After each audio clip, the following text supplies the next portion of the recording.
ఈ లంగలు దొంగలు యూట్యూబ్ లో మాట్లాడే చిల్లరగాళ్ళు వీళ్ళ మాటలు కాదు మనం నమ్మవలసింది. కళ్ళెదురుగా కనబడుతున్న వాస్తవాలు చూడాలి, వాస్తవాలు నమ్మాలి, వాస్తవాలు ఆలోచన చేయాలి. ఇలా చొప్పదండి ఎమ్మెల్యే మాజీ ఎమ్మెల్యే రవిశంకర్ నిన్నగాక మొన్న కొట్లాడితే ఆయన తీసుకుపోయి జైల్లో పెట్టారు, అరెస్ట్ చేశారు. కానీ నీళ్లు మాత్రం సాయంత్రం వరకు ఇచ్చారు.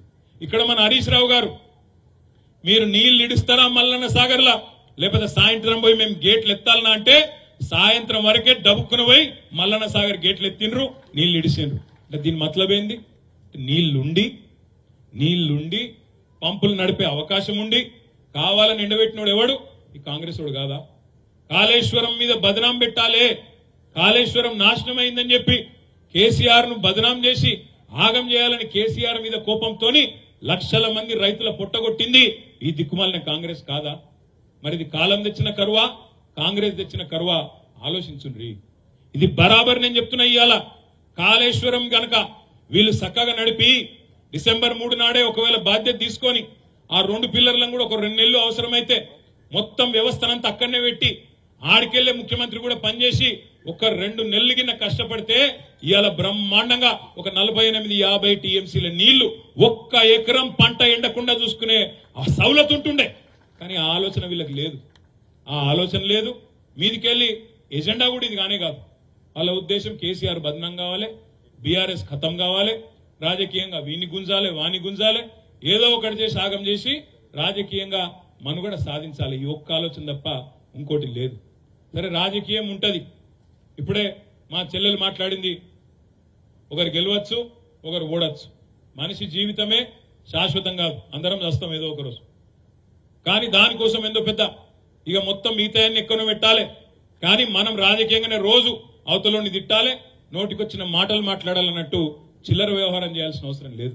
కానీ ఇవాళ ఈ ప్రభుత్వం ఏం చేస్తున్నది? 100-110 రోజుల నుంచి మనం కూడా సార్ చెప్తే ఓపిక పట్టినాం. వీళ్ళు లంగలని తెలుసు, అరిచేతుల వైకుంఠం చూపెట్టి గెలిచిందని తెలుసు, 420 అడ్డమైన హామీలు ఇచ్చి ప్రజలను బురిడి కొట్టించి ఆగం చేసి గెలిచిందని తెలుసు. తులం బంగారం అన్నారు. నేను కేసీఆర్ గారు అడిగింది, మరి లక్షల పెళ్లిలేని నిన్న 4వ తారీఖు 3వ తారీఖు నేనే తిరిగిన ఒక 10-15 పెళ్లిలకు. మరి ఎక్కడైనా తులం బంగారం ఇచ్చిండా? ఎటువంటి హామీలు ఇచ్చిండ్రు? బంగారం ఫ్రీ, బర్రె ఫ్రీ, నువ్వు ఏది అడుగుతుంది ఫ్రీ, స్కూటీ ఫ్రీ, ఏది అడుగుతుంది ఫ్రీ అన్ని చెప్పి ఇలా రైతులకు ఏం చెప్పిండ్రు? 2 లక్షల రుణమాఫీ అన్నాడు. అది కూడా మనం డేట్ అడగలే. డిసెంబర్ 9 నేనే చేస్తా, సంతకం పెడతా అన్నాడు. డిసెంబర్ 9 సోనియా గాంధీ బర్త్డే, ప్రమాణ స్వీకారం అదే రోజు పెట్టుకున్నాడు. కానీ మళ్ళీ ఏడికెళ్ళి ఏం ఫోన్ వచ్చిందో తెలియదు. డిసెంబర్ 9 కాదు, 2 రోజుల ముందే చేసిండు ప్రమాణ స్వీకారం. ఎందుకంటే కుర్చీ కూడా ఎత్తుకపోతాడేమో అని భయం. 2 రోజుల ముందు ప్రమాణ స్వీకారం చేసిండు. కానీ 2 లక్షల రుణం మాత్రం ఎగ్గొట్టిండు. అప్పటి నుంచి ఇప్పటిదాకా దాని ఊసు కూడా లేదు. మరి మొన్న విలేకరులు అడిగినారు, పాపం రేవంత్ రెడ్డి గారు డిసెంబర్ 9 రుణమాఫీ అన్నావు కదా ఏమాయే అని అడిగితే, మీరు సీరియస్ గా తీసుకోవద్దమ్మా, ఈ ముచ్చట్లన్నీ సీరియస్ గా తీసుకోవద్దట. రైతులు పిచ్చోళ్ళ లెక్క కనబడతారు ముఖ్యమంత్రికి, సీరియస్ గా తీసుకోవద్దట.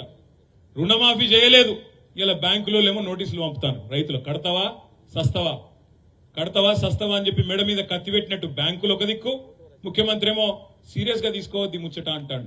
మరి ఏం చేద్దాం మనం? ఇట్లనే దద్దమ్మలాగా, చేతగాన్నోళ్ళలాగా, సేవగాన్నోళ్ళ లెక్క అయ్యో ఎలక్షన్ ఓడిపోయినాం కదా అని బీరిపోయి ఎవరి ఇంట్లో వాళ్ళు దుప్పటి కప్పుకొని పండుకుందామా, లేక రైతుల తరపున కొట్లాడదామా? ఆలోచించండి దయచేసి. నేను మిమ్మల్ని కోరేది, 2 లక్షల రుణమాఫీ ఒకటే కాదు ఎగ్గొట్టింది, క్వింటాల్కి 500 రూపాయలు అన్నాడు బోనస్. ఒక వరికే కాదు అన్ని పంటలకు ఇస్తా అన్నాడు.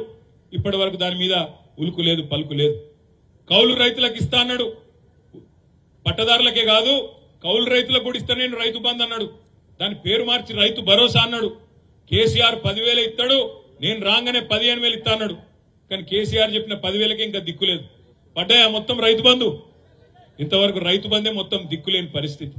అందుకే నేను అంటున్నా, మరి రైతులకు మనం చెప్పకపోతే, వాళ్ళ తరపున మనం గొంతు ఇప్పకపోతే ఇవాళ ముఖ్యమంత్రి కాంగ్రెస్ పార్టీ ఏమనుకుంటారంటే, మేము మొండి చేయి ఇచ్చినా మేమేమి ఇయ్యకపోయినా వీళ్ళు మళ్ళా మాకే గుద్దినరు అంటే మా పాలన సుభిక్షంగా ఉన్నది, ప్రజలు సంతోషంగానే ఉన్నారు, రైతులు సంతోషంగానే ఉన్నారు అనే వాదన తీసుకొని వస్తారు.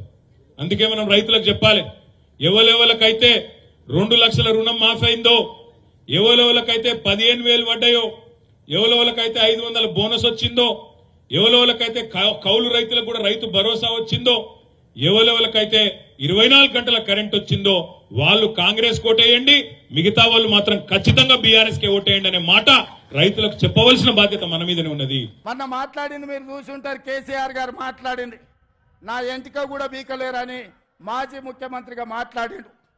ఇది మాజీ ముఖ్యమంత్రి మాట్లాడే భాషనేనా? భాష గురించి, భావం గురించి, ప్రజా సమస్యల గురించి మాట్లాడే చంద్రశేఖర్ రావు 10 సంవత్సరాలు ఈ తెలంగాణ రాష్ట్రంని పట్టి పీడించి వేధించి దోసుకొని దోపిడి దొంగలాక అడవి పందుల్లాక తెలంగాణ రాష్ట్రాన్ని సర్వనాశనం చేసి 10 సంవత్సరాలలో 100 సంవత్సరాల విధ్వంసం చేసినావు. ఇవాళ మమ్మల్ని ఎంటిక బీకలేరంటావా?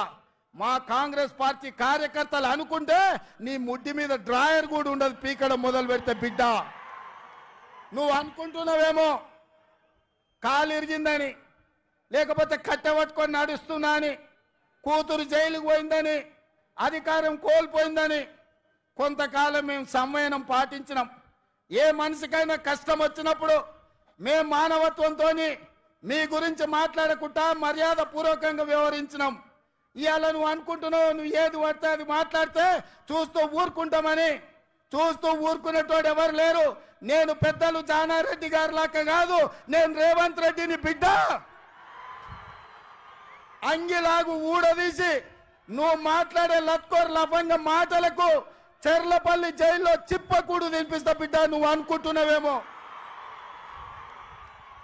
ఆనాడు చెప్పినా ఈనాడు చెప్తున్నా, నువ్వు పేదలకు డబుల్ బెడ్రూమ్ ఇల్లు కట్టియలే, నేను మాత్రం నీకు తప్పకుండా డబుల్ బెడ్రూమ్ ఇల్లు కట్టిస్తా చెర్లపల్లి జైల్లో. ఎందుకంటే కొడుకు కోడలు వస్తే యాడు ఉండాలి, బిడ్డ అల్లుడు వస్తే యాడు ఉండాలి. అందరు కలిసి చెర్లపల్లి జైల్లో ఉండేటట్టు మీకు డబుల్ బెడ్రూమ్ ఇల్లు కట్టించే బాధ్యత మా లక్షలాది మంది కాంగ్రెస్ పార్టీ కార్యకర్తలు తీసుకుంటారని చెప్పి నేను ఈ వేదిక మీద నుంచి చెప్పదలుచుకున్నా. అందుకే మిత్రులారా, మీరు ఆలోచన చేయండి.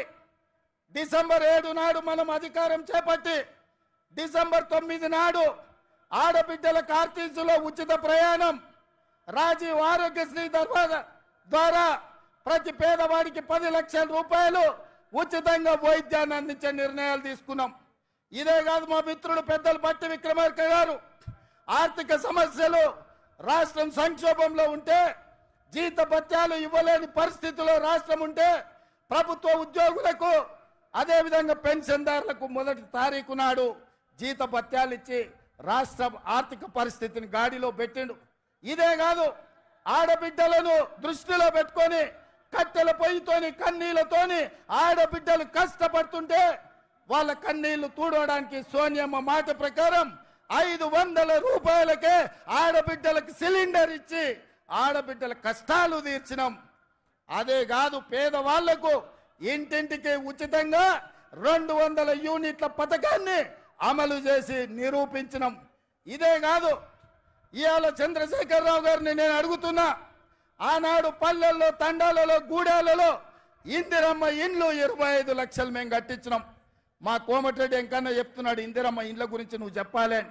మిత్రులారా, నేను ఇవాళ అడుగుతున్నా, 10 ఏళ్లలో సన్నాసి కట్టించిన, సోయిలేని ప్రభుత్వం కట్టించిన డబుల్ బెడ్రూమ్ ఇండ్లు ఎన్ని ఉన్నాయి?